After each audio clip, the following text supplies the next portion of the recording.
Je m'appelle Jonathan Usan, je suis expert en sécurité des systèmes d'information. J'ai passé une partie de ma carrière à conseiller des grandes entreprises, des grandes structures informationnelles et puis des gouvernements à protéger leurs systèmes et à découvrir ce qu'était cette nouvelle matière numérique qui allait menacer les infrastructures avant de rejoindre le groupe OnePoint en tant que leader chargé de la communauté cyberdéfense.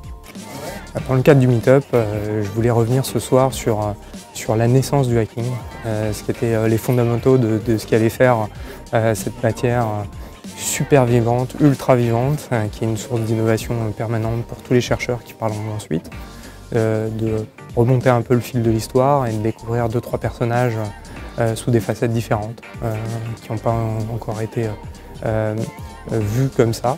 Et voilà, je pense que ça peut être intéressant de retrouver un peu le passé du hacking et qui fera le futur de l'innovation.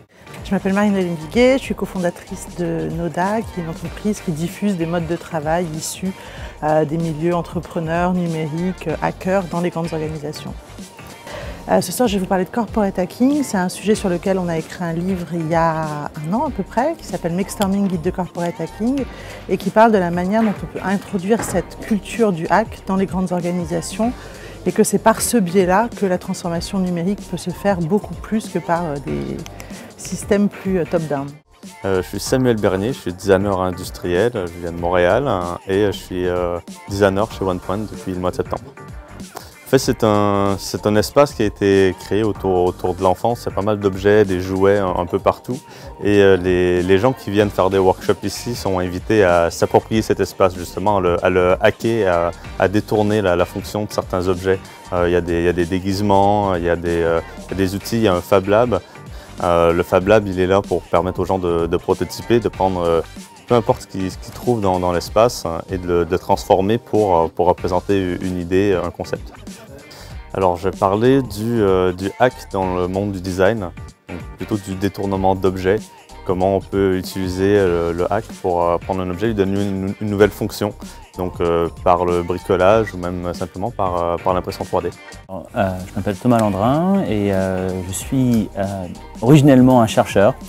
Un jeune chercheur en biotechnologie, mais j'ai pris ma retraite il y a quelques années du système académique pour pouvoir explorer ce que la science peut apporter dans un cadre différent que l'académie. Donc explorer des nouveaux modèles d'innovation et de recherche participative.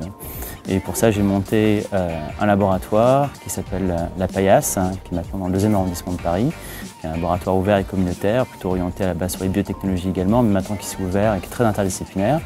Et j'ai également créé une start-up qui s'appelle Pili, une start-up de biotech qui fabrique des colorants naturels par fermentation. Et récemment, j'ai également cofondé une nouvelle organisation, une nouvelle ONG qui s'appelle Juggle, Just One Giant Lab, et dont la mission sera de créer un institut de recherche, cette fois-ci, ouvert et communautaire également, mais totalement distribué et comme une plateforme. Voilà, pour permettre l'interconnexion à la fois des académiques, des professionnels qui le souhaiteront, et de toutes ces communautés ouvertes qui font des projets d'intérêt général un peu partout dans le monde. Alors, puisque le thème est Hack It, je vais donc parler du biohacking. Donc, pourquoi la biologie a besoin d'être hackée? Qu'est-ce que ça veut dire déjà le biohacking?